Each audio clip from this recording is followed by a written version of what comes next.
Hello students, आज के इस लेक्चर में हम सारी की सारी वैल्यूज़ डिस्कस करने वाले हैं। ओके, जितनी भी इम्पोर्टेंट वैल्यूज़ यहाँ पर नर्सिंग में पूछी जाती हैं उन वैल्यूज़ को आज हम डिस्कस करेंगे।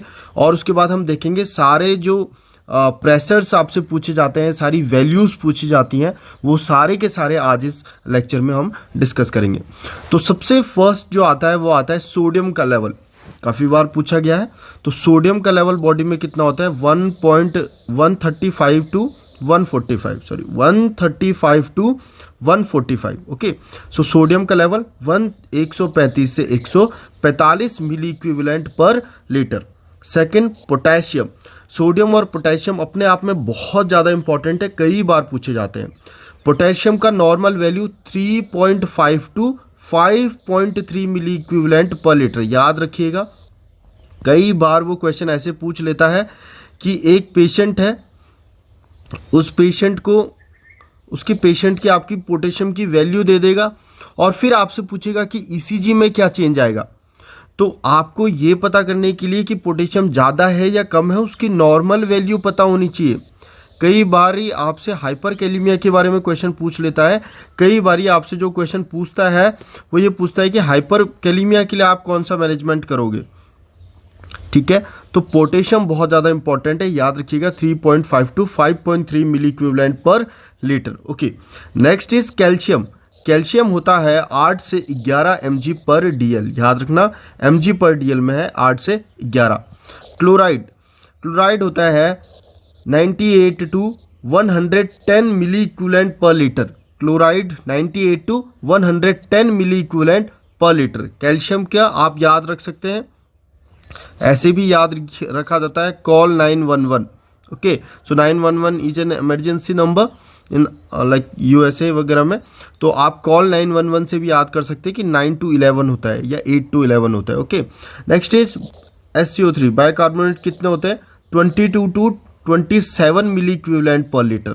अपने आप में इंपॉर्टेंट है, लेकिन अभी तक सबसे ज़्यादा इंपॉर्टेंट सोडियम और पोटेशियम है, और उससे भी ज़्यादा इंपॉर्टेंट पोटेशियम है। ओके, नेक्स्ट है मैग्नीशियम। मैग्नीशियम है 1.3 to 2.1 milli equivalent per litre. आप याद रख सकते हैं कि किसी ने मग मंगाया हो 13 से 21 मग, यानी 1.3 टू 2.1। ये याद करने का बस तरीका है, आपको याद रखना है कि मैग्नीशियम का जो नॉर्मल वैल्यू है वो 1.3 से 2.1 मिली इक्विवेलेंट पर लीटर है। Okay, next is burn. Blood urea nitrogen, इसकी नॉर्मल वैल्यू 10 टू 20 mg पर DL है। बहुत इंपॉर्टेंट है, आपको याद रखनी है, क्योंकि ये क्वेश्चन बहुत बार पिछले एग्जाम्स में पूछा गया है। तो आप ऐसे याद रख सकते हो कि एक जो बंद होता है वो बंद कितने रुपए का आता है? 10 से 20 रुपए का आता है। तो बंद की नॉर्मल वैल्यू 10 से 20 mg पर DL आती है। कैल्शियम का याद करने का तरीका है कि कैल्शियम ये क्लोराइड है। कैल्शियम को याद करने का तरीका है कॉल 911, यानी 9 से 11। Potassium 3.5 to 5.3। Next is blood का pH कितना होता है? 7.35 टू 7.45। ओके, ब्लड की ऑस्मोलैरिटी पूछी गई है पिछले एग्जाम्स में पूछी गई है कि ब्लड की ऑस्मोलैरिटी कितनी होती है। आंसर जाएगा 275 से 295 मिली ऑस्मोल। 270 से 290 भी बोलते हैं। तो ये क्वेश्चन काफ़ी बार दिल्ली एम्स में पूछा गया है कि ब्लड की ऑस्मोलैरिटी बताओ। 275 टू 295 मिली ऑस्मोल पर केजी। याद रखिएगा, इंपॉर्टेंट क्वेश्चन है। उसके बाद हम आते हैं सीरम क्रिएटिनिन लेवल पे। One of the very very very important question, serum create का लेवल बताओ। और कई बार पूछ लेता है किडनी फंक्शन देखने के लिए आप किसका लेवल देखते हो? सीरम क्रिएटिनिन का। तो ये एक स्पेसिफिक मार्कर होता है किडनी फंक्शन का। तो जब हम डिस्कस करेंगे रीनल सिस्टम के इंपॉर्टेंट पॉइंट, वहाँ पर ये पॉइंट हम डिस्कस करेंगे कि क्रिएटिनिन किडनी फंक्शन का स्पेसिफिक मार्कर होता है। और इसकी नॉर्मल वैल्यू याद रखना बहुत ज़्यादा ज़रूरी है, 0.6 टू 1.2 mg पर DL। 0.6 टू 1.2 mg पर DL सीरम क्रेट की नॉर्मल वैल्यू। और आपको इससे आप याद रख सकते हैं लिथियम की नॉर्मल वैल्यू यहाँ पर लिखी हुई नहीं है, लेकिन लिथियम की भी 0.6 टू 1.2 होती है। तो तो याद रखिएगा लिथियम भी अपने आप में एक बहुत इंपॉर्टेंट क्वेश्चन है और सीरम क्रिएटिन भी अपने आप में एक बहुत इंपॉर्टेंट क्वेश्चन है और दोनों की वैल्यूज 0.6 से 1.2 mg पर DL होती है। नेक्स्ट है सीरम यूरिक एसिड। तो यूरिक एसिड का नॉर्मल वैल्यू कितना होता है 3.5 टू 7.0 3.5 टू 7.0 mg पर DL। ओके, सो ये है यूरिक एसिड की वैल्यू। नेक्स्ट आ जाते हैं सीरम बिलिरुबिन में। सीरम बिलिरुबिन दो टाइप का होता है, डायरेक्ट एंड इनडायरेक्ट, या फिर कंजुकेटेड और अनकंजुकेटेड हम बोलते हैं। तो कई बार वो पूछ लेता है कि डायरेक्ट की वैल्यू कितनी होती है 0 से लेके 0.2 और इनडायरेक्ट या फिर अनकंजुकेटेड की वैल्यू कितनी होती है 0.2 टू 0.6। तो सीरम बिलिरुबिन का पहले पूछा गया है काफ़ी बार कि डायरेक्ट कंजुकेटेड बिलिरुबिन कितना होता है ये बता दीजिए, तो आप बताएंगे 0 से 0.2। अनकंजुकेटेड कितना होता है 0.2 से 0.6। Next is blood specific gravity. Blood की स्पेसिफिक ग्रेविटी पूछी जाती है और CHO वगैरह जो ये छोटे एग्जाम्स होते हैं इनका ये फेवरेट क्वेश्चन है कि यूरिन की स्पेसिफिक ग्रेविटी बताओ और ब्लड की स्पेसिफिक ग्रेविटी बताओ। तो ब्लड की स्पेसिफिक ग्रेविटी होती है 1.052 और यूरिन की स्पेसिफिक ग्रेविटी होती है 1.010 से 1.030। यूरिन की स्पेसिफिक ग्रेविटी तो बहुत बार पूछी गई है, बहुत ज़्यादा बार। याद रखिएगा यूरिन की दो बातें नहीं भूलिएगा, यूरिन की स्पेसिफिक ग्रेविटी कभी नहीं भूलिएगा और यूरिन का pH कभी नहीं भूलिएगा, क्योंकि pH भी पूछा जाता है 4.5 टू 8.0। याद रखिएगा यूरिन का pH 4.5 टू 8.0 स्लाइडली एसिडिक होता है। कई बार ये क्वेश्चन भी पूछा हुआ है, स्लाइडली एसिडिक होता है यूरिन हमारा। Okay, so 4.5 to 8.0। Next is phosphate PO4। Phosphate का लेवल कितना होता है 3.5 to 4.5 milli equivalent per litre. याद रखिएगा। नेक्स्ट इज यूरिन की ऑस्मोलैरिटी। हमने ब्लड की ऑस्मोलैरिटी पढ़ी थी, ब्लड की ऑस्मोलैरिटी कितनी थी 270 से 290 या 275 टू 295, लेकिन यहाँ देखिए यूरिन की ऑस्मोलैरिटी कितनी है 200 टू 800। बहुत इंपॉर्टेंट है। इस बार हर साल वो ब्लड की ऑस्मोलैरिटी पूछता है, इस साल यूरिन की ऑस्मोलैरिटी आपसे पूछ लेगा, आप बताएंगे 200 से 800 मिली ऑस्मोल पर KG. Next is serum albumin. Serum albumin सबसे ज़्यादा कौन सा प्रोटीन हमारी बॉडी में पाया जाता है एल्ब्यूमिन। ओके, तो सीरम एल्ब्यूमिन सीरम ग्लोबुलिन दोनों की मात्रा आपको याद होनी चाहिए। सीरम एल्ब्यूमिन कितना होता है 3.5 टू 5 mg ग्राम पर DL, 3.5 टू 5 ग्राम पर DL। और सीरम ग्लोबुलिन कितना होता है 2.0 टू 4.5 ग्राम पर DL, 2.0 टू 4.5 ग्राम। ओके, एक बात और याद रखिएगा, किसी भी नॉर्मल व्यक्ति में एल्ब्यूमिन टू ग्लोबुलिन रेशियो 2:1 होता है, 2:1।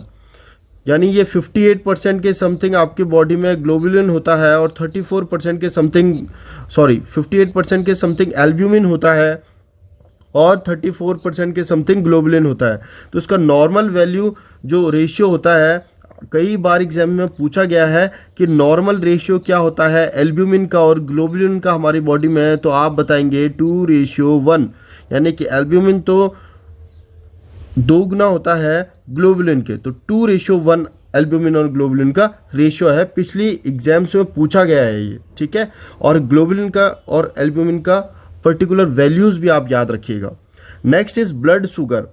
ब्लड शुगर में आप देखेंगे, ब्लड शुगर में फास्टिंग का ही बार पूछा गया है 70 से 110 mg पर DL। तो फास्टिंग का काफ़ी बार पूछा गया। ओके, सो फास्टिंग में हम कितना बोलेंगे 70 टू 110 mg पर DL।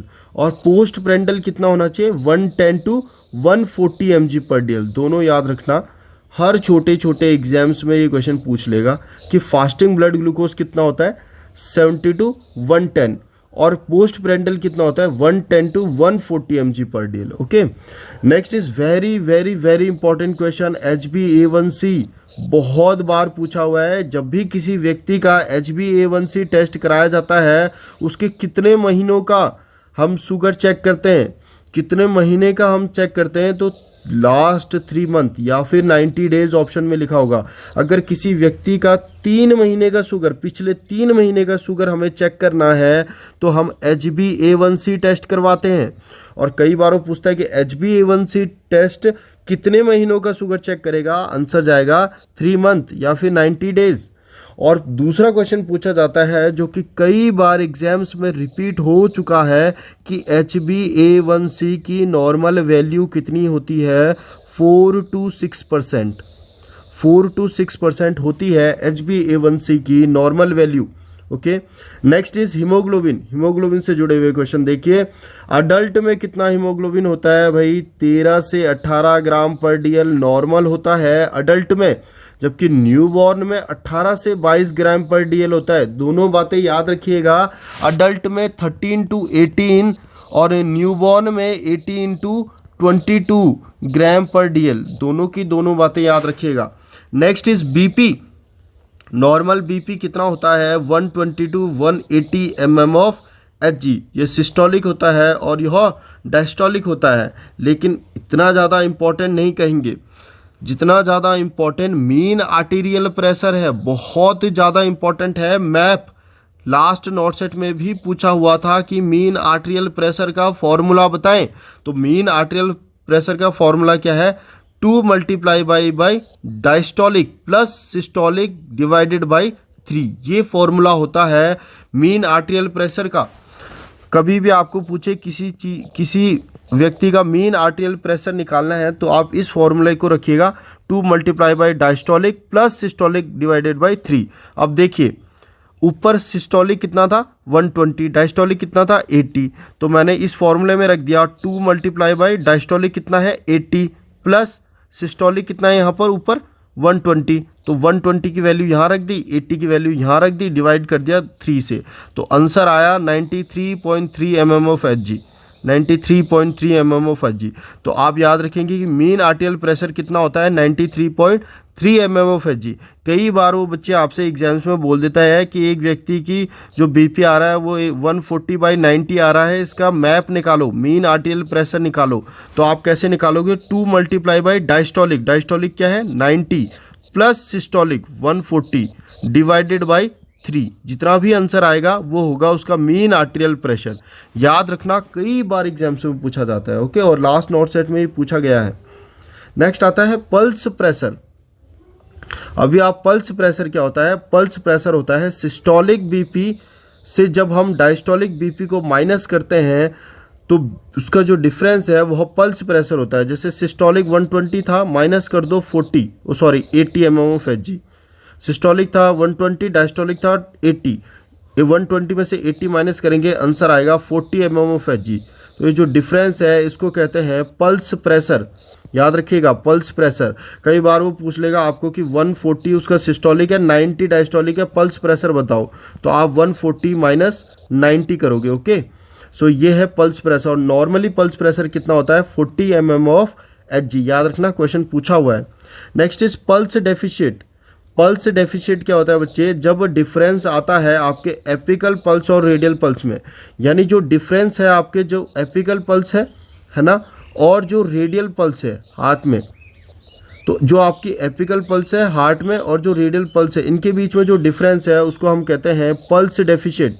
इनके बीच में जो डिफरेंस है उसे क्या कहेंगे, पल्स डेफिशिएट। डायरेक्टली पूछ लिया जाता है कि difference between apical pulse and radial pulse is known as pulse deficit. Okay, next आता है pulmonary artery catheter pressure. Pulmonary artery pressure नाम से ही पता है, वह पल्मोनरी आर्टरी का क्या देखेगा, प्रेशर को मेजर करेगा। देखिए ये आप डायग्राम देख पा रहे होंगे, ये एक कैथीटर हमने इंट्रोड्यूस किया है, ये कैथीटर हमने इंट्रोड्यूस किया जो कि यहाँ से नीचे जाते हुए देखिए कहाँ जा रहा है, सीधा जा रहा है पल्मोनरी आर्टरी में। ये देखिए सीधा पल्मोनरी आर्टरी में ये कैथीटर गया हुआ है। तो बच्चे जो ये कैथीटर है, पहले तो एग्जाम में इसका बहुत बार नाम पूछ लिया जाता है कि ये जो कैथीटर है उसका नाम क्या है, तो इसका जो नाम होता है वो होता है स्वान गेंज कैथीटर। क्या होता है, यहाँ पर लिखा है देखिए स्वान गेंज कैथीटर।